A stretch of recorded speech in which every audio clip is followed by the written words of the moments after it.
담대하게 거침없이. 감사합니다. 우리 오늘 와야 할 인원들이 어제 다 왔다가 갔습니다. 그래가지고 이렇게 많은 분들이 함께하지 못했지만 그래도 그럼에도 불구하고 이러한 일들이 있어도 담대하게 거침없이 기쁨의 교회가 나아가야 될 방향은 바로 거기에 있는 줄 믿습니다. 담대하게 거침없이. 그것이 복음의 역사고 교회의 역사고 우리 기쁨의 교회 지난 8년의 역사인 줄 믿습니다. 2023년 새해가 밝아왔습니다. 우리 전우자고 돌아보면서 같이 인사했으면 좋겠습니다. 새해 복 많이 받으세요. 새해 복 많이 받으세요. 하나님께서 주시는 거룩한 복으로 충만하길 원합니다. 공교롭고 감사하게도 오늘이 첫 번째 주일일 뿐만 아니라 1월 1일 그 잡채가 아니고 그 자체입니다. 동시에 기쁨의 교회 설립 8주년 기념 예배이기도 합니다. 그래서 오늘은 우리가 계속적으로 나누고 있었던 사도행전 말씀을 잠시 내려놓고 여호수아서 말씀을 통해서 은혜 받기를 원합니다. 여호수아서 하면 뭐가 떠오르시나요? 여호수아서는 그야말로 승리와 정복, 그 이야기가 핵심이라고 할 수 있습니다. 그런데 오늘 말씀 속에서는 이 승리와 정복 바로 직전에, 첫 번째 승리 바로 직전에 일어나는 아주 독특한 사건 하나를 저와 여러분에게 이 말씀이 보여주고 있습니다. 이 말씀은 생각보다 불필요해 보입니다. 목사님, 예수님 믿고 이렇게 하나님 말씀 쫓아서 가나안 전투 임하면 승리해야 되잖아요. 예, 맞아요. 승리의 이야기가 쫙 나와야 되는데 그 직전에 아주 독특한 이야기 하나가 우리 앞에 드리워져 있다는 사실이지요. 그럼에도 불구하고 이 이야기가 왜 등장했느냐? 그건 간단한 거예요. 이 이야기를 통해서 승리가 어떻게 주어지는가, 승리가 어떠한 의미가 있는가를 보여주시기를 원하셨기 때문에 이 말씀이 우리 눈에는 불필요해 보인다 할지라도 우리 가운데 오늘 이 말씀 속에 등장하고 있다는 것입니다. 그러니까 하나님과 함께 담대하게 거침없이 나아가 승리와 영광의 삶을 살게 될 우리 성도님들에게 저는 이 말씀이 반드시 필요하다고 믿습니다. 2023년 여러분 승리하실 줄 믿습니까? 아멘. 여러분 삶의 승리를 선포하시기를 축복합니다. 여러분이 생각한 것보다 더 크고 아름답고 귀하고 건강하고 온전하게 여러분 삶의 승리가 임할 것입니다. 그러니까 오늘 이 말씀이 필요한 거예요. 그 승리를 얻기 위해, 그 승리가 우리의 삶 속에 임하기 위해서 우리가 무엇을 해야 하는가, 도대체 그 승리라는 게 무언가라는 것을 함께 살펴봐야 한다는 것입니다. 또한 개척 8년을 넘어선 기쁨의 교회가 이 새로운 시대를 맞이하면서 앞서 우리 강설민 집사님이 기도해 주신 대로 8년 전에 사실은 이 송구영신 예배 때부터 시작했습니다. 2014년 12월 31일 그때 우리 함께 예배했던 분이는 지금 강설민 집사님이랑 안병일 집사님밖에 남지 않았어요. 안병일 집사님은 그때 그 전에 교회를 한참 안 다니다가 방황하다가 2014년 12월 31일 날 회개하고 돌아와서 송구영신 예배를 같이 드리고 기쁨의 교회 기둥이 되었습니다. 너무 크게 웃으시는 옆에서. 기쁨의 교회 기둥이 됐어요. 그래서 참 우리 강설민 집사님이 기도해 준 대로 진짜 청년들이 시작했던 15명이 시작했던 그 교회가 지금 8년이 지나서 200여 명 가까운 성도가 되고 또 다양한 세대가 아우러지는 이러한 모습 속에 있는데 저는 2023년에 하나님께서 더욱더 크고 놀랍고 새로운 일을 행하실 줄 믿습니다.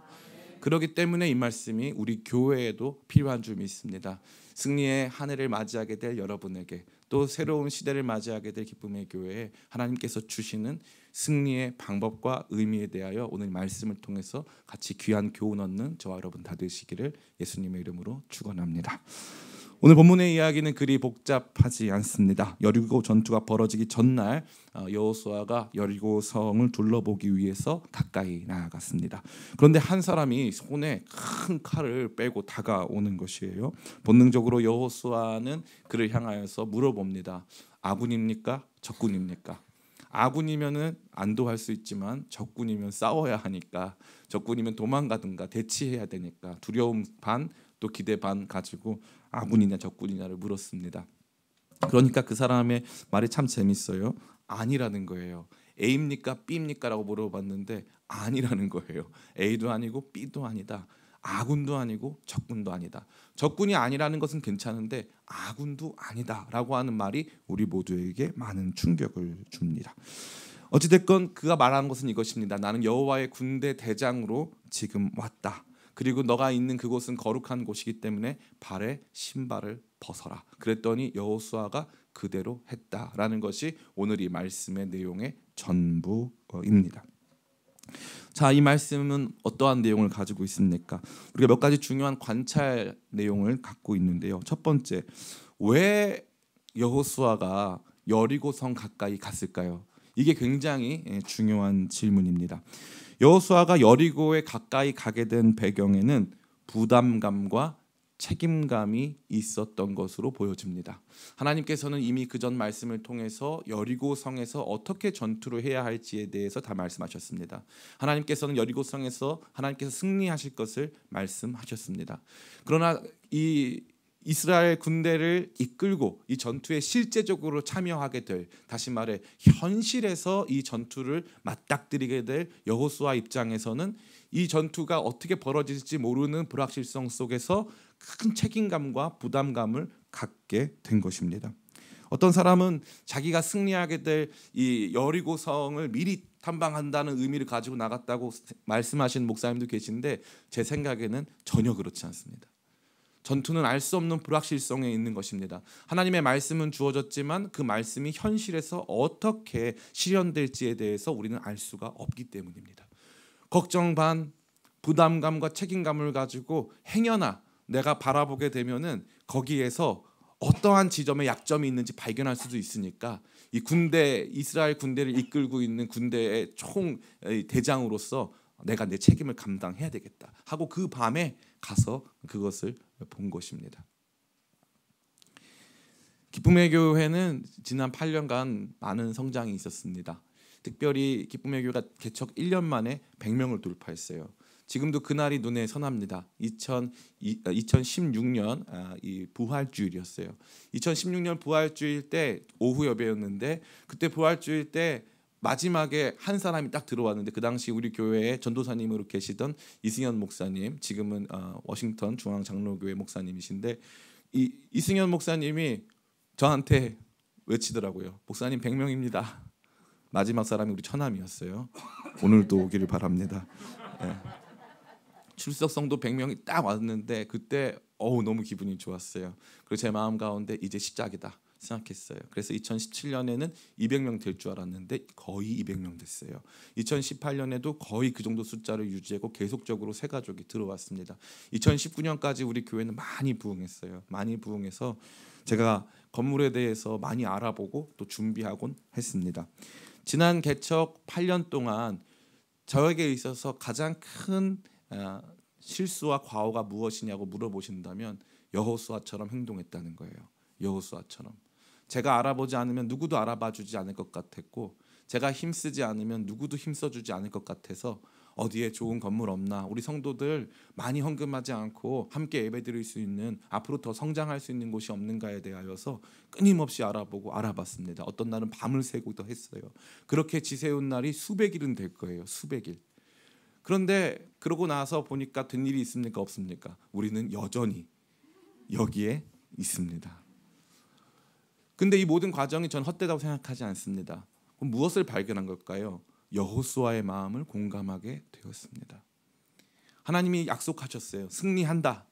내가 함께 하겠다. 이렇게 싸워라. 너네 방식으로 전투하지 말아라. 내가 너희에게 명령한 방식으로 전투해라. 라고 말씀하셨는데, 담임 목사도 저도 기도하는 사람이었고, 그래도 기쁨의 교회가 이렇게 성장한 것이 한국 교회 정말 99%는 교회는 이룰 수 없는 성장을 우리가 거뒀음에도 불구하고, 그럼에도 불구하고 책임감과 부담감과 두려움과 불확실성이 제 안에 있었다는 거예요. 그리고 나서 자, 바로 이곳이다라고 하나님 말씀하셨을 때에 어떻게 합니까? 가보는 거죠. 여기 맞나? 될까? 잘 될까? 이길 수 있을까? 빈틈없나? 알아보는 거죠. 여호수아가 그 밤에 그러한 모습으로 이미 하나님께서 약속하셨지만 솔직히 현실에서는 실현 불가능한 것이 아닌가라고 하는 어쩌면 불신과 의심의 마음까지 가지고 그 밤에 여리고 성문 앞에 나아간 것입니다. 이러한 엄청난 중압감과 책임감, 부담감 속에서 여호수아가 나아간 곳, 바로 거기에서 그는 여호와의 군대 대장을 만나게 되는 것입니다. 놀랍게도 좀 이따 살펴보겠지만 군대 대장이 왔다는 건 군대가 왔다는 뜻이죠. 그럼 여리고에 이미 누가 주둔하고 있다. 하나님의 군대가 주둔하고 있다 이거예요. 하나님의 군대가 이미 전투를 다 준비 끝내놓고 이제 이 대형을 갖추고 이제 성을 향해서 공성전을 내일부터 시작하면 되는 거예요. 그러면 거기에 여호수아의 군대, 다시 말해 이스라엘 군대가 하는 역할은 뭡니까? 거기에서 언약궤를 들고 돕니다. 하나님께서 임하였음을 그 사람들에게 가시적으로 보여주는 거예요. 그리고 함성을 외치고 찬양해요.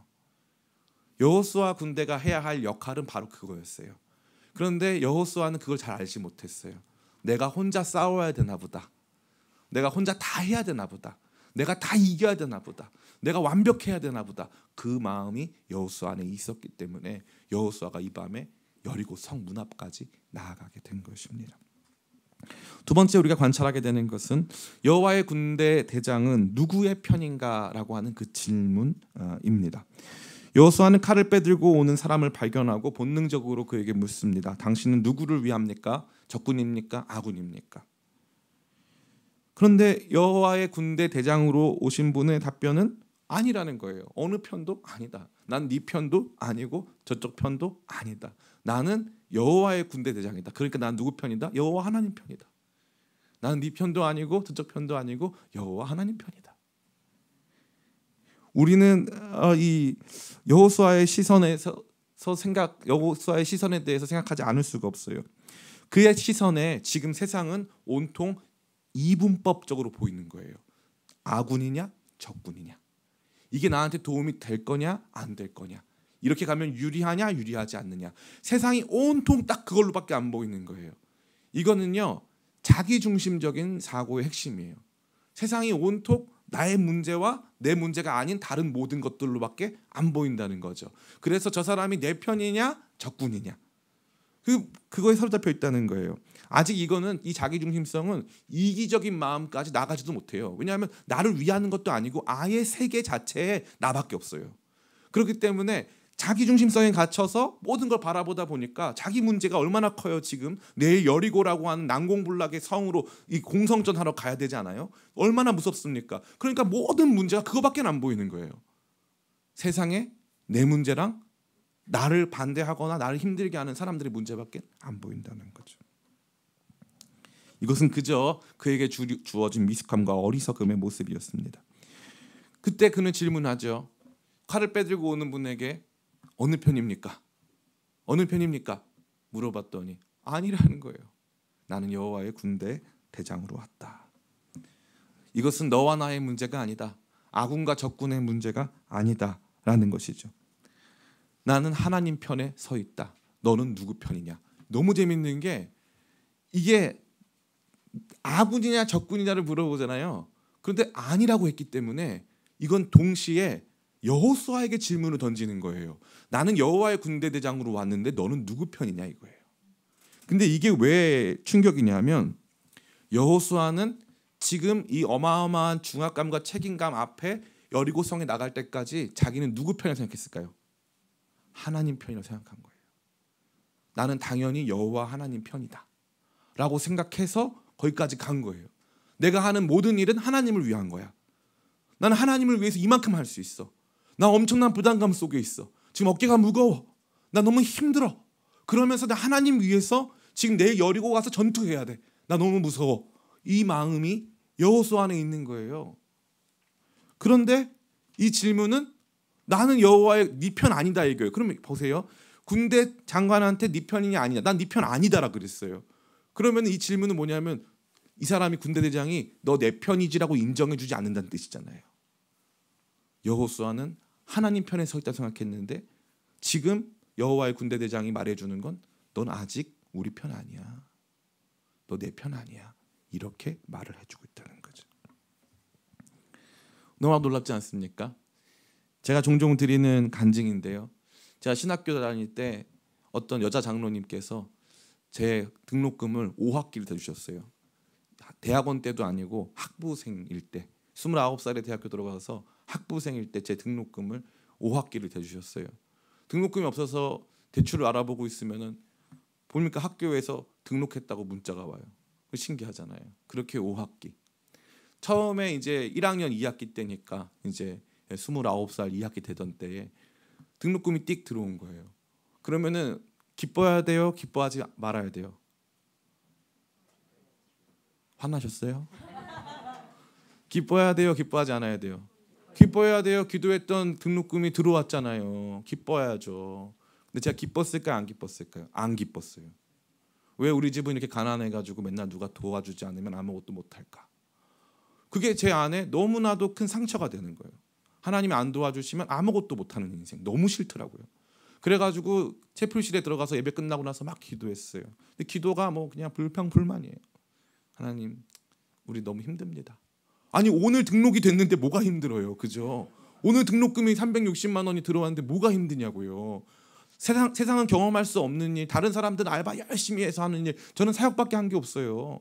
사역밖에, 청소년 사역 가가지고 이런 거밖에 한 게 없다니까요. 근데 하나님이 제 등록금 책임져 주셨잖아요. 근데 제 마음이 안 기쁜 거예요. 그때 하나님, 제가 기도를 하는데 하나님께서 이 말씀을 저한테 떠올리시면서 너 내 편 아니지 물으시더라고요.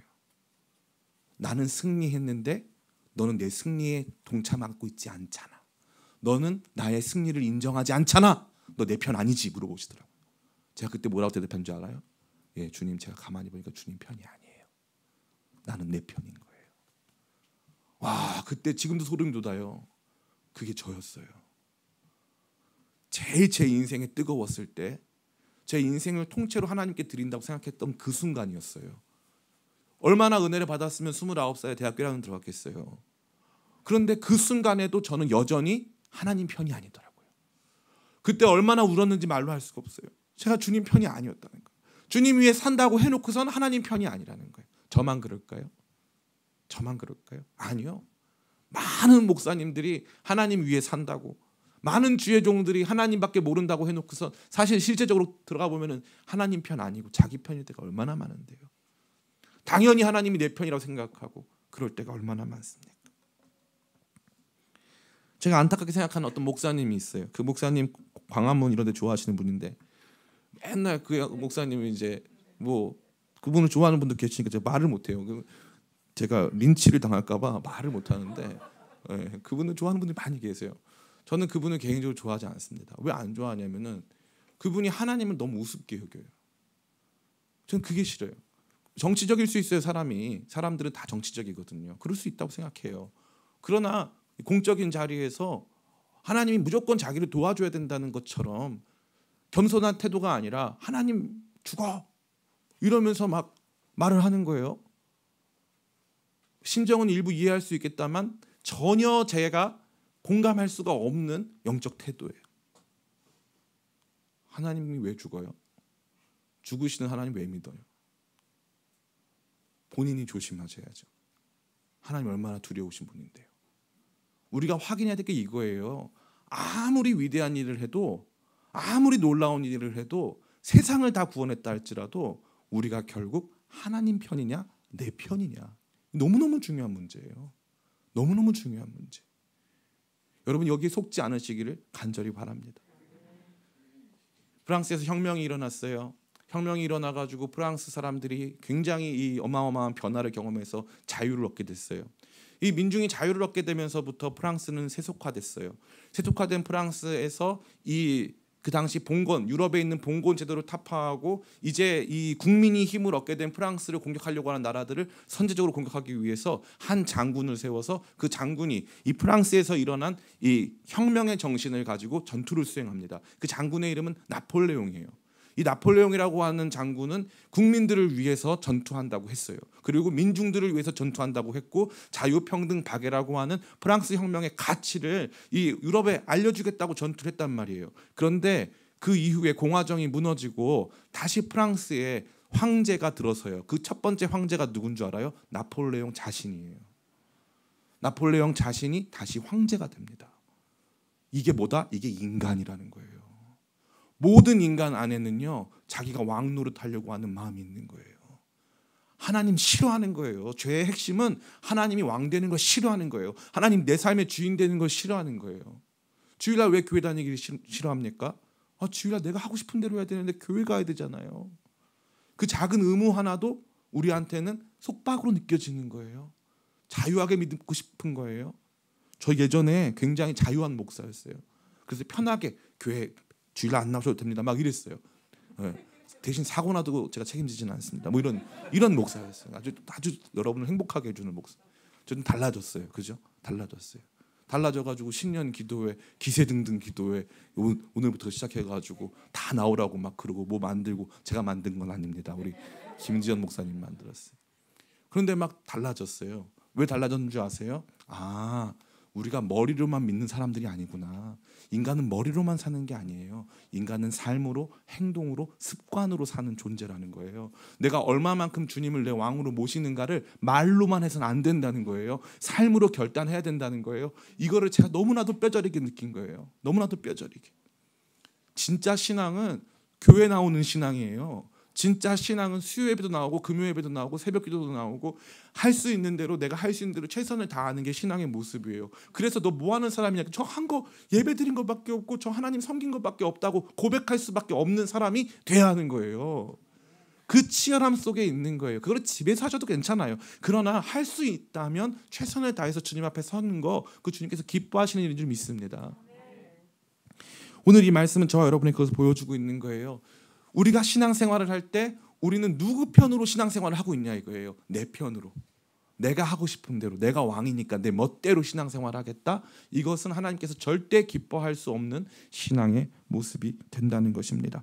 그래서 여호수아가 여호와의 군대 대장께 물어봤을 때 당신 누구 편입니까? 라고 물어봤을 때 나는 네 편 아니다. 나는 하나님 편이다.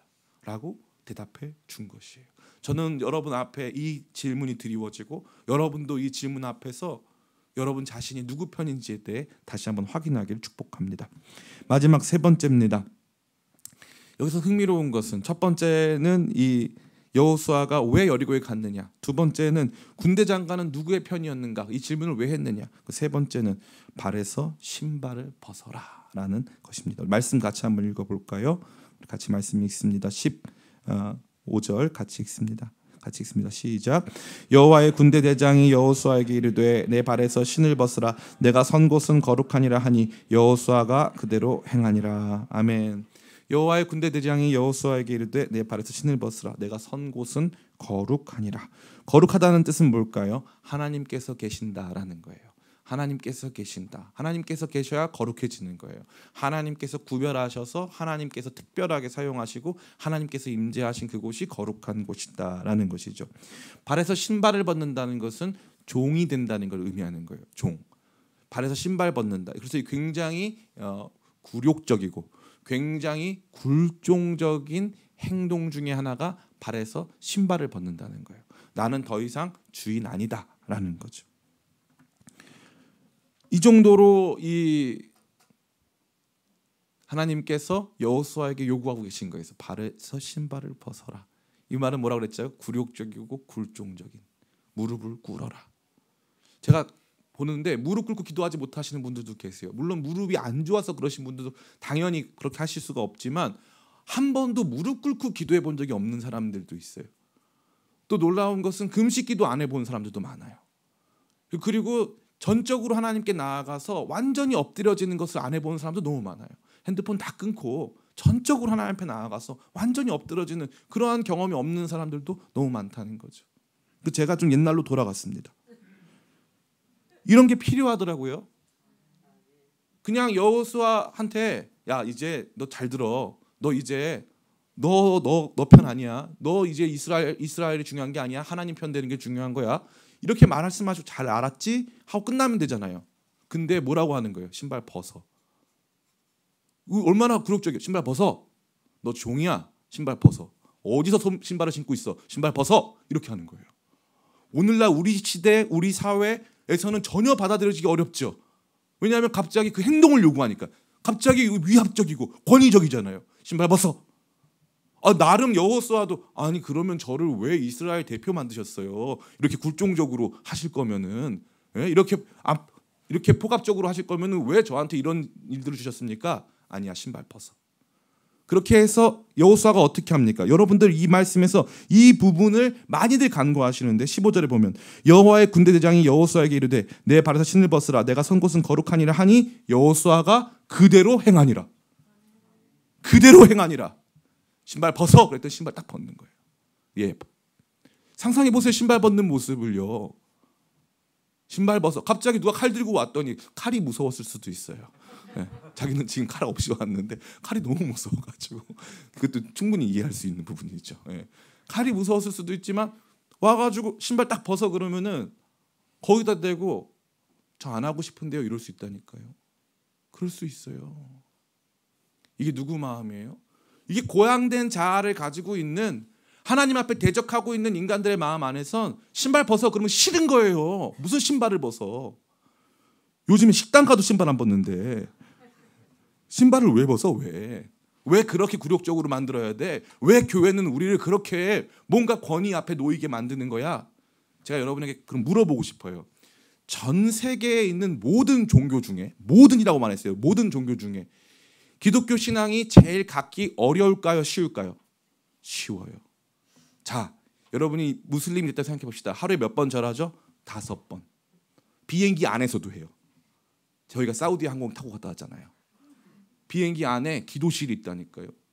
인천공항에도 기도실이 있어요. 그럼 그 기도실은 여러분을 위한 걸까요? 40일 그 작전 기도하시는 분들을 위한 걸까요? 아니에요. 그 무슬림들 위해서 하는 거예요. 여러분들이 만약에 무슬림이 됐다. 여기 계신 자매님들 다 히잡 쓰고 다녀야 되겠죠? 그게 종교예요. 힌두교는요. 가톨릭은요. 더하면 더했지 우리보다 더 쉽게 믿는 종교는 없습니다. 그런데도 교회 안에서 같이 우리 모여서 뭐 하자 그러면 잘 모여요, 안 모여요? 대답이 없는 걸로 봐서 오늘 말씀은 잘하고 있다는 뜻이에요. 신학교 가면은 우리 여기 장민혁 집사님도 신학과 학생이고 제 후배인데 제 후배입니다. 후배인데 우리끼리 하는 말이 있어요. 신학과 다 모이면 예수님 오신다. 자기들이 그렇게 잘났어. 그렇게 다들 대단해. 그래서 잘 모일까 안 모여요? 안 모여요. 네, 안 모입니다. 목사님들도 마찬가지예요. 잘 안 모여요. 기도하자 그러면 싫어해요. 뭔가 굴욕적인 거 싫어해요. 권위에 복종하는 거 싫어합니다. 근데 가톨릭 같은 경우는 그렇지 않아요. 감리교만 하도 그렇지 않아요. 감리교는 다 진급이라는 걸 하거든요. 그래가지고 그것도 보통 일이 아니에요. 쉽지 않습니다. 그런데 유달리 우리 개신교만 그런 권위에 대한 반감이 있어요. 권위주의는 나쁜 것이지만 권위는 좋은 거예요. 권위가 없으면 물은 위에서 아래로 흐르죠. 권위가 없으면 아무것도 흐르지 않아요. 아무것도 흐르지 않습니다. 권위가 사라진 교회들, 특별히 유럽의 교회들을 가보세요. 거기 생명력이 다 없어졌어요. 아무것도 없습니다. 신앙은요, 저와 여러분에게 발에 신발을 벗을 것을 요구하는 거예요. 내 생각, 내 주관, 내 판단, 나의 어떠함이 아니라 나는 그저 주님 앞에 종으로, 내가 이 전투에 뭐 이스라엘의 군대 장관으로 참여한 게 아니라 계급장 떼고 나는 주님 앞에 종으로 섭니다. 이 마인드가 승리를 얻는 가장 중요한 마인드예요. 근데 이거 없는 분들이 너무나 많은 거죠. 저를 포함해서. 사랑하는 성도 여러분, 저는 오늘 이 말씀이야말로 저와 여러분 모두에게 하나님께서 승리를 얻기 전에 이 승리를 받을 자격이 있는가, 이 승리를 받을 수 있는 삶의 통로가 준비되어 있는가를 물어보는 가장 중요한 질문이라고 확신합니다.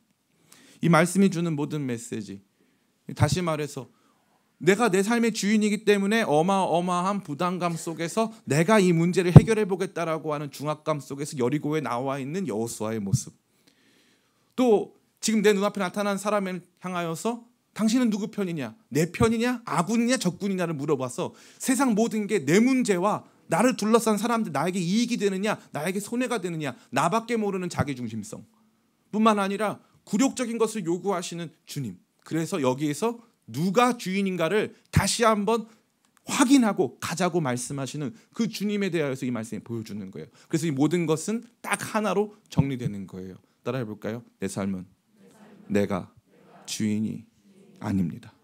나는 하나님의 승리를 위해 그분의 종으로 여기에 서 있습니다. 아멘.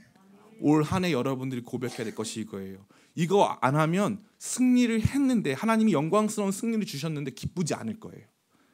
제가 단언컨 말씀드릴 수 있어요. 하나님께서 여러분의 삶을 이끌어 가셨는데 감사가 안 나와요. 왜냐하면 내가 주인인데 이게 뭔가 내가 주인공 같지가 않거든요.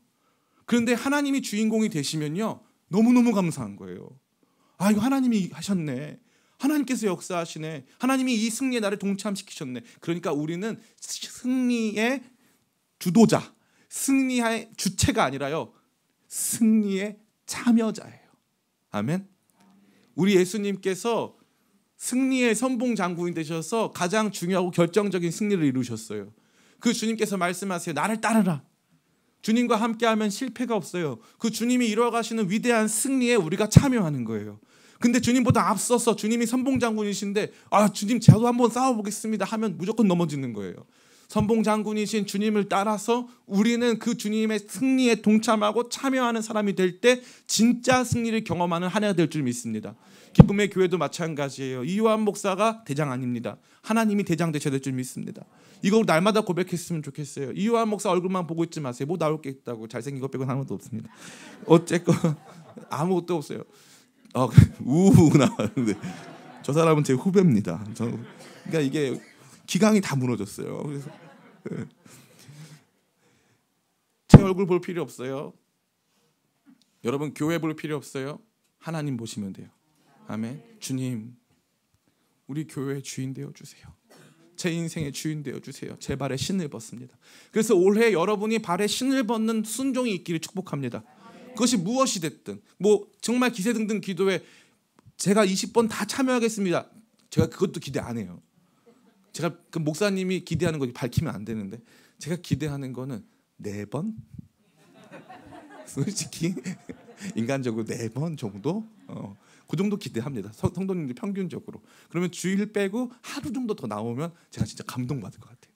네. 그 정도 신발 벗는 건 하실 수 있죠. 그것도 못하겠다. 그러면 이 정도는 거의 싸우자는 건데. 네. 이제 말씀을 맺습니다. 우리의 감각으로는 어제와 오늘은 크게 다르지 않습니다. 어제 떠오른 태양과 오늘 떠오른 태양이 다르지 않죠. 근데 사람들이 왜 여기다가 1년이라고 하는 시간을 꼬리표를 붙여놨을까요? 우리는 모르는 차원에서 다르기 때문이에요. 지구의 공전이 달라졌어요. 그렇죠? 재밌죠? 아침에 해가 뜨고 밤에 해가 지고 하는 이거는 지구의 자전이 달라진 거예요. 시간은 변하고 달라져요. 우리는 모르지만 세상은 바뀌고 있고 저와 여러분 앞에 주어진 시간과 여러분이 만나게 될 현실은 달라지고 있다는 거예요. 그 달라지는 것이 어떠한 것인지에 대해서 꼬리표를 붙여줘서 달라지는 것을 계속 인식하게 만들어주는 것이 이 시간의 역할입니다. 이제 더 중요하고 이 더 핵심적인 변화 속에 어제와 오늘은 다른 날이라고 선포하는 저와 여러분들에게 축복합니다. 이제 우리 앞에 새롭게 주어진 날들이 펼쳐져 있습니다. 전 여러분들이 2023년 승리와 영광의 날이 되기를 축복합니다. 그 승리와 영광의 날이 되기 위하여 주님께서 저와 여러분에게 확인하고자 하는 것이 있어요. 너는 누구 편이냐? 여러분들이 여러분 인생, 내 인생의 주관자, 내 인생의 주도자가 아니라 하나님께 내 인생을 맡겨드리고 하나님의 승리에 참여하는 승리의 참여자 되시길 축복합니다. 주님 앞에 종으로 바싹 엎드리고 발에 신발을 벗고, 주님, 저는 제 인생 제가 할 수 없습니다. 코끝에 호흡 사라지면 제 인생도 사라집니다. 제 건강도 제 거 아닙니다. 제 재물도 제 것 아닙니다. 이 관계도 제 거 아닙니다. 이 무엇도 제 것이 아닙니다. 오직 주님이 내 인생의 주인이십니다. 선포하는 우리가 되기를 간절히 원합니다.